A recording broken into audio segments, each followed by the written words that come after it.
There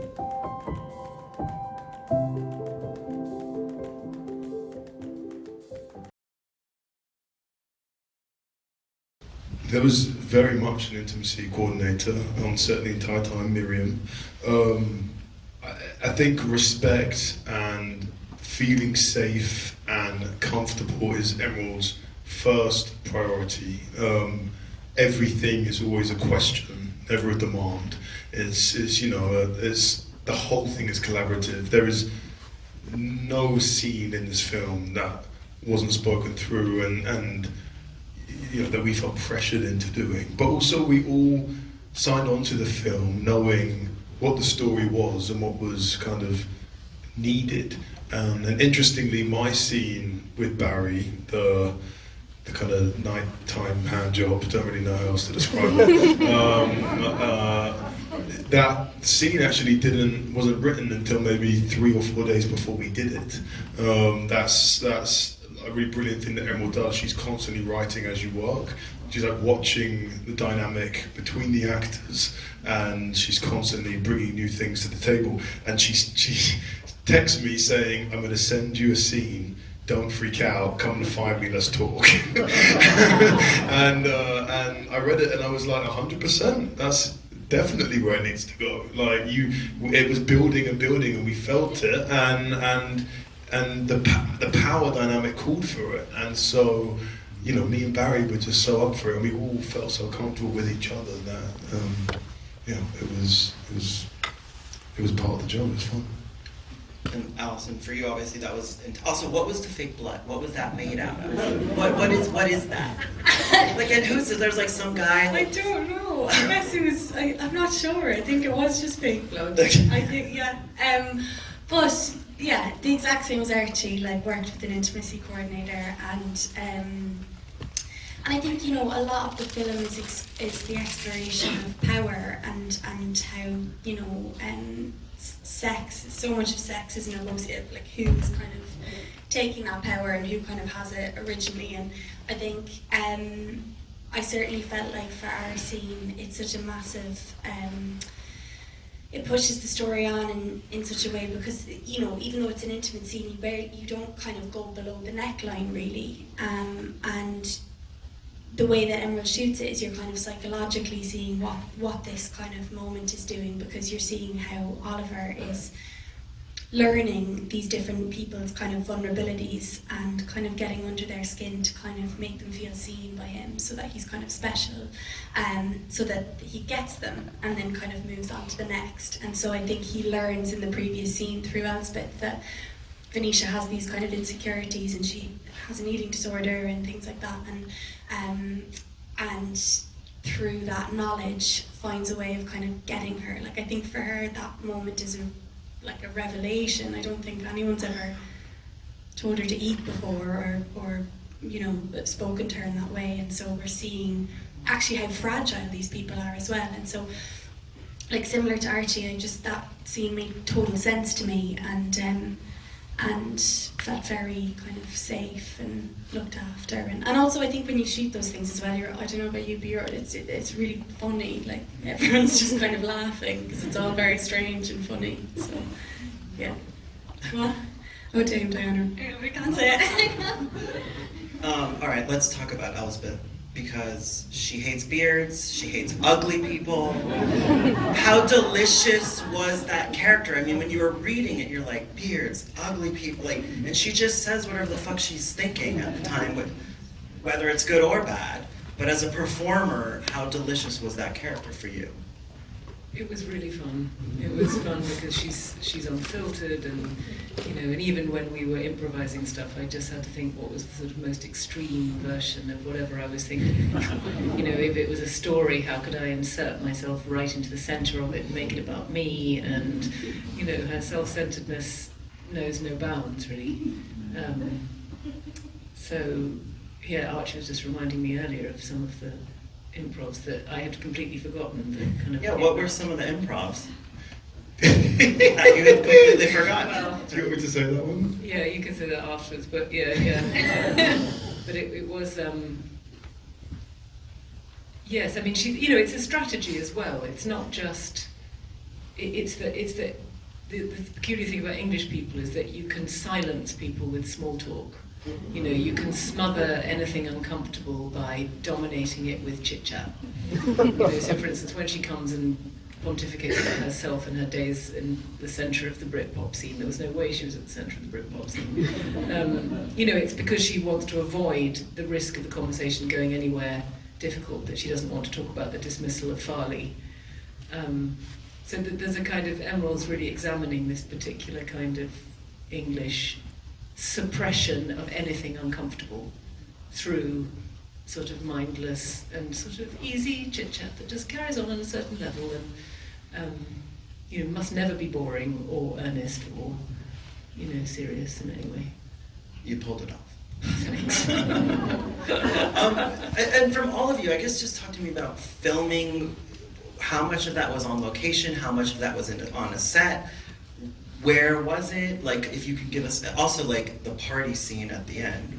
How many extras were there? Sorry, now I have just so many questions, but... You're asking great questions. Yeah, you are. We've done so like, many. as in, you're yeah. like someone who's been sort of living it with us. You're asking the questions that we're excited to Just answer. curious. Yeah. I've watched it twice. I'm so curious. Now I get to get all my questions answered, but...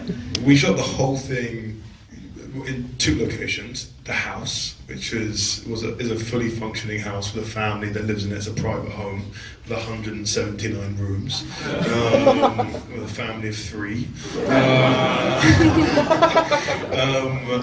who were very lovely. And then Oxford University. We shot on, none of those things were sets. Rosamund lived in the house. As did Paul Duncan. They lived in the house. We opted to not do that. It was a bit scary. But was it haunted? Yes. Well, our hotel was haunted. Yeah, that's neither here nor there. But I was haunted by Queen Victoria. But the house was a bit haunted, but it was huge and so expansive. And I mean, that party scene, it spanned over 2 days, and there were hundreds of extras. There were, and you know, you were saying that, Rosamund was saying that you should maybe tell the story, that you were taking pictures and some of the people fell in love that night. Like some of them, it was like a real party. And so, I got messaged asking for the pictures that I had taken because, you know, there were various couples that had hooked up and they wanted the memory of their first sort of moment before it happened. It was on my camera. I obviously handed them over. I thought it was exactly what Saltburn should be. It was that feeling of abandon and transgression, and you know, that's exactly what the Cattons want to happen at their parties. That's true. I think by having us all in that one house as well from the very beginning, like I remember when we first went in, obviously we were all kind of in awe of what we were seeing and couldn't get over like the scale of the house. But because then we were there every single day for like 6 or 7 weeks, a part of yourself just kind of, I suppose, adjusts, and then we're like, oh yeah, we're here and we're working every day, and so you kind of develop a sense of ownership over the space in the way that obviously the family have. So your relationship to it becomes quite familiar, and I think then that will translate on screen of like, this is where these people actually live, as opposed to if you were kind of upping and moving the whole time and having to kind of adjust to a new space, which I thought was so clever by Emerald to kind of allow us to start to feel like it was our space. Generous of the family. You know. Remember that first day that you and I had a sort of tour of the gardens by the gardener and the daughter, and we were sort of so much the outsiders. Yeah. And then how quickly we were kind of roaming those gardens. Yeah, because we had all these kind of inside facts then, and we kind of felt like we could then share it with other people, and we felt really a part of it. Well, Emwood said that she needed the house to feel mundane to us because it's so shocking when you get there, and we need to make it feel like home, and we had to make it feel. We had to be bored by it. Yes. Huddling in one room, kind of thinking, what on earth can we do? So what was it like living there? I know. Like, what was that? And were you in the room where he's like, this is like where the king sleeps? Is that I certainly was not. No, that is the king's bedroom. Those rooms are untouched. Yeah. I mean, they cannot be. Those curtains cannot be touched. They're so fragile and precious. So those rooms are never opened, and somehow Emerald, through her charm, and got them to agree to have Barry dance naked through the most priceless rooms. Barry, you know, is not always. He's wonderful, and one of the ways in which he's wonderful is he's not reliable or predictable. So the danger and the sort of, I can only imagine that out of the corner, on the edges of the frame of that wonderful hedonistic dance, is probably about 3 butlers kind of looking, you know, watching the curtains hanging as he burst through, right? Probably. There was that incredible day, the dinner party scene where there's all these candles, which was completely lit just by the candles, and there was hundreds of them, and lining all the walls were all these priceless oil paintings, and we were shooting for so long that the paintings began to melt, and the butlers, I remember saying to Emma, how long? And she said, you just have to give me 20 minutes. And they said, okay, it's fine, just do it. And then they became so much a part of the film and were so committed to the project that they were just so invested in it by the end. And you know, these paintings are warping on the wall. It was it was insane. Alison, kind of just talk us through what was it like being part of the family? Because it was a very unique family made up of all kinds of people, but what do you think that experience was like for your character, but also for you as an actor being with everyone? Because it does seem like you guys were a pretty tight unit. Yeah, definitely. Like, I think,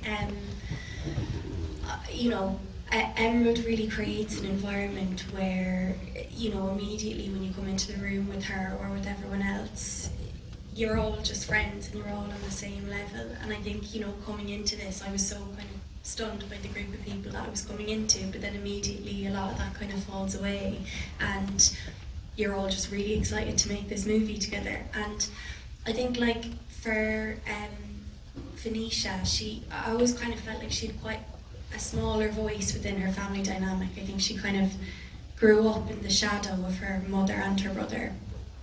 And I think that kind of makes a lot of sense for how she presents herself with her image, and it kind of screams like, look at me and notice me. And she, you know, how we see how she is with Oliver, I think, is how she is with a lot of boys, of needing this kind of attention or validation, because I think she knows if she's put in a room with her brother or her mother, I think the attention will immediately go to them, or people will love them first or flock to them first. And so I think it's a constant thing of her feeling like she needs to win people over, or have a kind of thing for herself within her family.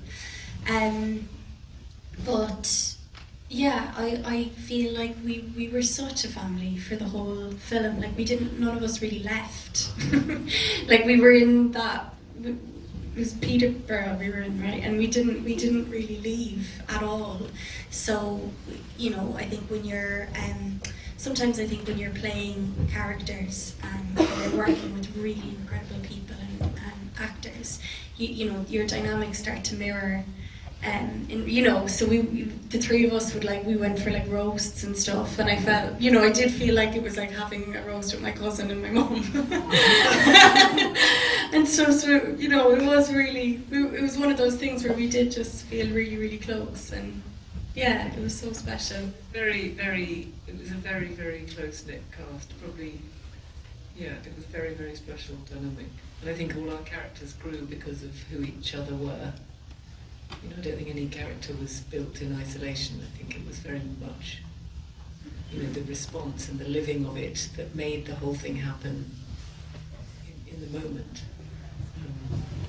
The dynamics, you know, they appeared because of who we were and who the characters were. You know, it's fun to riff on the kind of completely, you know, naive privilege of the upper class. To sort of say, well, why would you be poor if you were selling drugs? I thought drugs were expensive. No, you just, anything, the most daft things would just work for those two. And then, you know, then Carrie started saying, you know, about drunk babies, babyish voice, and I mean, it was just, yeah, I now want to see what I now imagine in my head, because of course you find that you fill a script with all the kind of imagining. So I imagined Elspeth saying, you know, I've got to go to Moscow because poor Pamela has got involved with this awful Russian. You know, she's invited. I've got to go and rescue her. Well, she's dead. No, Before Saltburn too. you know, from the malignantly ugly Russian. Yeah. That, you just dream of. There's so guessing many that. versions of that improv that you did that I would just love to see. Like in so many different scenes, Emerald would do a thing where she'd allow you run into it, and then she'd keep it rolling for a while. And I always cry laughing at the beginning of that breakfast scene. It's such a small thing you can barely hear. You really got to listen. But you're talking about some juice cleanse you've just been. Yeah. You know, they give you some awful shake and you shake it up and drink it for 2 weeks. And there were so many versions of that you could make a whole film with just all of those improv. And, you know, I want to ask you, your character is kind of like an outsider looking in, and kind of tell me how you dove into that, wanting to. Also, your American accent was completely convincing. I didn't know that you were British until I met him just outside. So, congrats on that. Thank you very much. That was very kind. And Alison's English. Thanks. And Alison's English as well. When we did the table read, I hadn't said hi to Alison yet, and then I heard, and we just did it, and she was just speaking in her English accent. I remember thinking, God, I thought she was Irish. Like, and she just did a really good Irish accent, and then. I think I thought the same about you. I was like, oh, he's from the States. And then, How did I? What was the question? Sorry. Your character's like kind of an outsider looking in, and how did you kind of tackle that? Yeah. He's not an outsider. Well, it's a bit of both, because he isn't. He's not an outsider because, you know, he is a part of the family and he has come from wealth, but he quickly lost it. And he didn't come from and grow up in this very specific, British aristocracy. He grew up on, we imagine, the Upper East Side. His mum was probably a model and is still partying now, but, you know,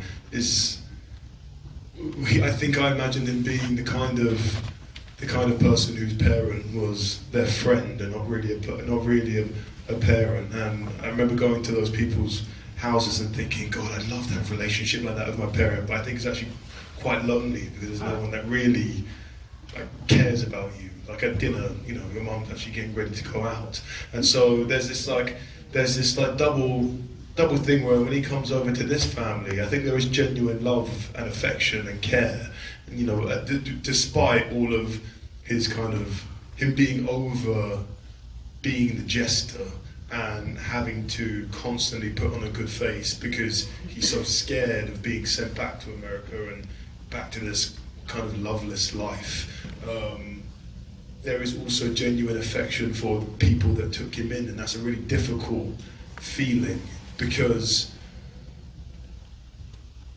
there's this middle ground of not feeling accepted and feeling so ashamed of having to put on these characters constantly. That was something I really resonated with. I think so many people of colour can resonate with that thing of putting on different characters depending on the space that you're in. And I think that's something that Farley really, really feels. Depending on the mood of the family, he has to put on his funny face or put on his gossipy face, and sometimes it's so exhausting, but he's just trying to stay on the good side, and he's constantly reminded. Felix says, you know, we don't even notice that you're different, and, you know, even just in that line like that, you know, he is different. He isn't them, and yet he is a part of the family, and you know, the crafting of that, I guess, is just in the writing, the way those scenes play out. I think he's a really heartbreaking character, and it comes across as mean and defensive often, but I think that's just a suit of armour. Probably he's the only one clever enough to really take on Oliver, actually. Yeah. 100%. Final question. I'll start with you, Rosamund. Just kind of talk to me about just the overall distinction of power, class, and sex that plays in this film, and how it what you think Emerald's vision of what she wants the audience to come away with. It's a huge question. I know, I'm ending big. I'm ending big. I mean, I think power, class, and sex. Three biggies. So I think with the British upper class and these houses that they occupy, it's one of the sort of last mysteries of the world of sort of how people can occupy that space. And I think Emerald is kind of mirroring our obsessions with things we can't have in social media, and she's using the British upper class as a kind of, as the signifier of that, because it is, you can't have it. You can buy a house from an impoverished aristocrat, but you can't ever have what they have. You can't have the social standing, you can't have the class, you can't get it. You can't be bought. So therefore it's infuriating and interesting and endlessly fascinating. But she's using that to mirror all our other obsessions with wealth and on social media and stuff. Sex, I think Emerald thinks sex underpins everything. And I think she's talked about writing this during COVID, where you couldn't touch anybody or get close to anybody, and she wanted this film to be a film about consumption and wanting and touching and getting close. And then you've got my character, who I think hates being touched. I think Elspeth, she's a very interesting character in the fact that I think she's almost, we improvised a scene where we were talking about one of Felix's ex-girlfriends, and Felix says, Mom, she never really wanted to have sex anyway, and me saying, no, darling, she was a sex phobe, it was awful for you. And actually, I think Elspeth is a sex phobe. I think that's how I saw her, as a sex phobe, someone who was sort of wanted to be adored, but also terrified of intimacy, and of any kind of feeling that allows her to be vulnerable, that makes her have to be vulnerable, whether it's grief, which means you have to suppress that immediately, sex, because you have to be vulnerable to someone else, or someone could have power over you. And that brings me to the power, which is, she's interested in all the myriad ways in which we have power over each other, by belonging or not belonging. And the British upper class is awful at that. They have power over you by making sure you know that you don't belong. You can be invited in as a curiosity, but if you don't belong, you will quickly know it. And it's horrible. And it gave me a sort of, because I've sort of been in the fringes of it and sometimes been invited in and always felt wrong. So it was very cathartic playing Elspeth, because I got to sort of exorcise all the times I've ever been